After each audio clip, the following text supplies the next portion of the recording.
ఊడింది. మళ్ళీ ఎవరబ్బా వస్తున్నా. హాయ్ సాయి, ఎలా ఉన్నావు?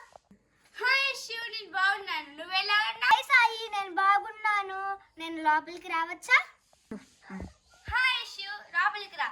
సాయి, ఈ చిచ్చర పిడుగు ఇప్పుడు ఇక్కడికి ఎందుకు వచ్చింది? లేదంట ఇక్కడికి వచ్చిందంట, అందుకని సాయి చెప్పి.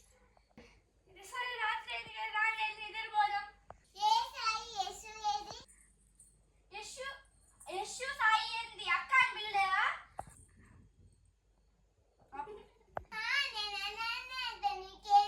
సరేలే, యశు అక్క వాష్రూమ్కి వెళ్ళి ఆ పిల్ల మనుకుందాం రా.